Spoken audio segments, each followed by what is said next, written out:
Sir, Bihar भवनाला मनसेने विरोध केलेला आहे आणि एकंदर अशा प्रकारचं कोणतेही भवन मुंबईत होऊ देणार नाही अशी मनसेची भूमिका आहे. अनेक नेते बोललेले आहेत, अभ्यंकर आहेत, देशपांडे आहेत, किल्लेदार सुद्धा बोललेले आहेत. मात्र आज बिहारचे मंत्री आहेत अशोक चौधरी यांनी म्हटलेलं आहे की राज ठाकरे हे काय बाप नाही इथले महाराष्ट्राचे. तसं पाहता या वादाकडे? नाही, हे तर वस्तुस्थिती आहे की राज ठाकरे कोण, म्हणजे राज ठाकरेला राष्ट्रीय एकात्मता काय याची काही कल्पना आहे का? काय राज ठाकरेला काही किंवा त्यांच्या पार्टीला किंवा त्यांचे जे कोणी बोलले असतील त्यांनी हे लक्षात ठेवावं, हा देश आहे, हा संघ भारत आहे, हे खरं तर अखंड भारत म्हणून बघितलं पाहिजे आपण. कुठे गेली रे यांची बुद्धी, काय खायला गेली यांची बुद्धी, असा प्रश्न मला पडतो यांच्या बाबतीमध्ये. आणि म्हणून मला हे म्हणायचं आहे की हा दळभद्री विचार आहे यांचा. महाराष्ट्रामध्ये ह्यापूर्वी देखील अनेक भवन वेगवेगळ्या राज्याचे आहेत. अनेक म्हणजे तेलंगणाच्या बाबतीमध्ये किंवा आंध्र प्रदेशच्या बाबतीमध्ये आपण ह्याच्या बाजूला दादर स्टेशनच्या बाजूला पाहिलं तर आपल्याला पाहायला मिळेल. त्याचबरोबर आपण म्हणजे चर्चगेटच्या नजीक काही राज्यांच्या बाबतीमधले आहेत.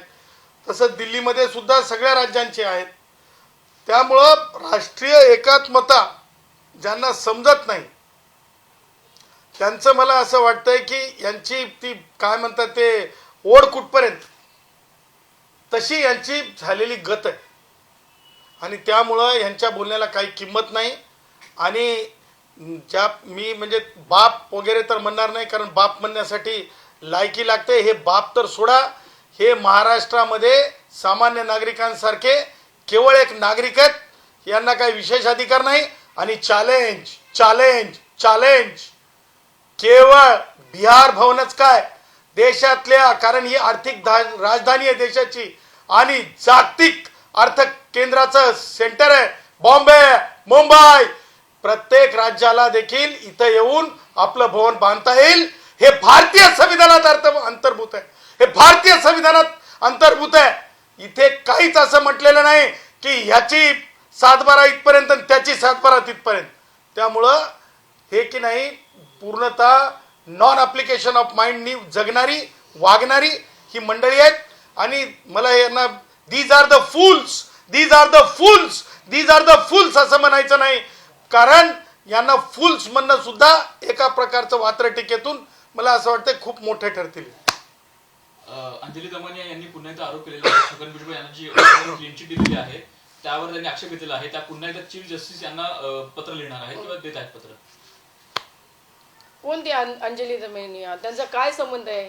हा, उठलं की घेतला विषय, लागलं मार्गाला, असं करू नये ना. त्यांना क्लीन चिट मिळालेली आहे आणि क्लीन चिट मिळाली म्हणजेच क्लीन चिट मिळाली.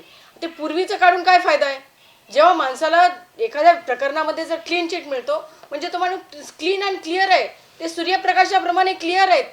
अशी अंजली दमनियाने किती धूळ फेकण्याचा प्रयत्न केला तर तिची धूळ जाऊ शकते का? आपल्या लायकीत राहून बोलायचं, कशाला विषय मीडियासमोर आणायचा आणि मोठा करण्याचा, काहीतरी केविलवाना प्रयत्न करायचा. अंजली दमनिया, असं काही होत नाही. कायदा जो आहे ना तो सर्वोच्च असतो आणि तपास यंत्रणेने तपास केला, सगळं झालं. जेव्हा एखाद्याला क्लीन चिट मिळते त्याच्यानंतर परत उड्या मारायच्या बेंडकीसारख्या, त्याच्याने असं वाटतं एखाद्या बेंडकाला की मी तलावात राहतो म्हणजे तेच माझं मोठं विश्व आहे आणि त्याच्यात मी उडी मारतो सगळ्यात मोठं. असं नाही, कायदा हा सर्वोच्च आहे, कायद्याच्या पुढचं कुठेच नाही. आणि सन्माननीय भुजबळ साहेबांना क्लीन चिट मिळालेली आहे म्हणजे ते एकदम स्वच्छ आणि त्यांच्या बाबतीत कुठल्याही प्रकारचा दोष त्यांच्यावर नाही. त्यांचं म्हणणं, दमनियांचं म्हणणं की चुकीची माहिती पुरवली गेली. त्यांच्या म्हणण्याला अर्थ काय? तपास यंत्रणा मोठी का दमनिया मोठी? त्यांचं काय क्वालिफिकेशन? एखादे अधिकारी आहेत का ते तपास यंत्रणेतले? कशासाठी दिशाभूल करायची? हे सगळं चुकीचं आहे. दमनिया बाई बस करत आहे. सर, इम्तियाज जलील यांची वादग्रस्त हा बोला. माझं असं म्हणणं आहे की एक महाराष्ट्रामध्ये गंभीर म्हणजे प्रकरण घडलंय. आमच्या वंजारी समाजाचे अधिकारी श्री जाधवर साहेब यांचा मृत्यू हा अत्यंत म्हणजे तुम्हाला सांगतो की म्हणजे एक मोठी मिस्ट्री बनण्याच्या याच्यात आलेला आहे. एका गाडीमध्ये मडकं आणि त्याच्यामध्ये काहीतरी म्हणजे कोळसा टाकून त्याच्यामुळे त्यांचा म्हणजे आत्महत्या केली असं दर्शवलं चाललंय. परंतु ते ज्या पोस्टवर आहेत, ज्या पोस्टवर होते, त्या पोस्टवर एक मोठा म्हणजे गोड बंगाल होता, त्यांच्यावर दबाव येत होता, असं एक त्यांच्या सोबत असलेला मराठा अधिकारी होता. त्या अधिकाऱ्याचं नाव जे आहे ते फाटे त्या अधिकाऱ्याचं नाव आहे. आणि ज्या प्रकारे मृत्यू झाला जाधवर जाधवरांच्या मृत्यूनंतर काय एवढे दिवस लागले की FIR दाखल होण्यासाठी. काल आमचे वंजारी भाऊ तिथं जाऊन थांबले पोलीस स्थानकामध्ये, तेव्हा कुठं FIR झाला. आमचं म्हणणं आहे की तो FIR सुद्धा ज्या माहितीच्या आधारे झाला, त्या माहितीच्या आधारे एवढ्या उशिरा FIR होणं, यामध्ये सुरेश धस असतील किंवा आणि कोणी मराठा नेतृत्व ह्याच्यामध्ये थांबवण्याचा प्रयत्न करत होतं का, हे तपास होणं आवश्यक आहे. वंजारी भाऊ आहे आमचा जाधवर, आमच्या रक्तमासाचा, आमच्या हाडाचा. आमच्या वंजारी भावांना त्यांचा मृत्यू अशा प्रकारे होतो आणि त्या मृत्यूला जास्त दिवस FIR करण्यासाठी लागतात. त्यातही असं बोललं जात आहे हळू आवाजामध्ये की सुरेश धसांच्या कोणीतरी जवळच्या माणसाचा कोणीतरी तो नातेवाईक आहे जो फाटे, त्या माध्यमातून हा उशीर झाला का. चौकशी होणं आवश्यक आहे, चौकशी झाली पाहिजे.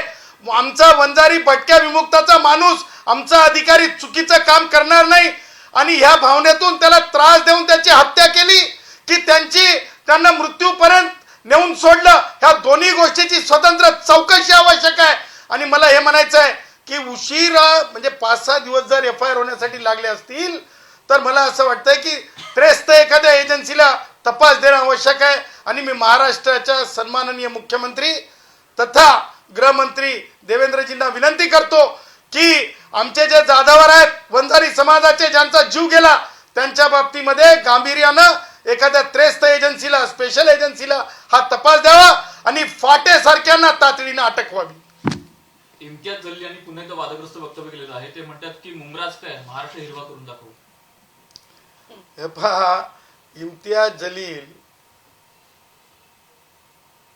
आपण बोलायचं जर असेल ना तर अखंड भारत जो पूर्वी होता, पाकिस्तान सुद्धा भारताचं अंगच होतं, बांगलादेश सुद्धा भारताचं अंगच होतं.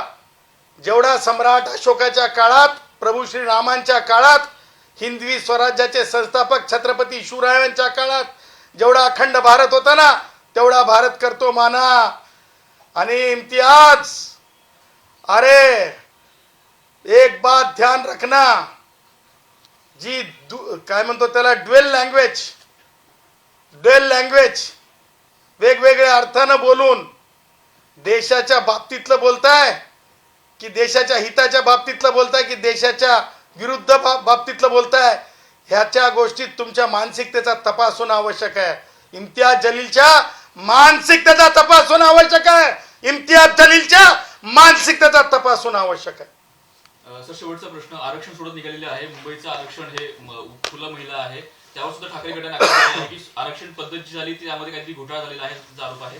कसं मध्ये प्रक्रियेकडे आणि या आरोपात बघा, मला एवढं समजतंय की कायदेशीर बाबी, ज्या वेळेस आपण म्हणजे लिगली एखाद्या सर्क्युलरवर आधारित असतात, त्या सर्क्युलरच्या बाबतीत त्यांची काय भूमिका आहे का राज ठाकरेची, उद्धव ठाकरेची? नाही, त्यांची भूमिका तकलादू आहे. त्यांना STचं आरक्षण असो किंवा कोणते आरक्षण असो त्याचा कळवळ आहे का, त्यांना पुळका आहे का? नाही. त्यांना फक्त ह्या वेळेस मुंबईमध्ये काय आहे त्याच्यावर त्यांचं डोकं चाललेलं आहे. त्याच्यामुळे त्यांचा तकलादू विचार आहे. सर्क्युलरच्या बाबतीमध्ये त्यांची भूमिका आहे का? महाराष्ट्रातल्या सर्क्युलरच्या बाबतीत, महाराष्ट्रासाठीच्या कायद्याच्या बाबतीत त्यांची भूमिका आहे का? महाराष्ट्र जाणतंय, आमचे STचे भाऊ जाणतात, आदिवासी भाऊ जाणतात, आमचे भटके भाऊ जाणतात, अनुसूचित जातीचे भाऊ जाणतात, कुळमुड्या जोशी ब्राह्मणांपासून ते तमाम हिंदू राष्ट्र भारत हमारा मानणारा प्रत्येक माणूस उद्धवला आणि राजला यांच्या जोडगोळीला, त्यांच्या पंगू विचारांना ओळखून चुकलेले आहेत.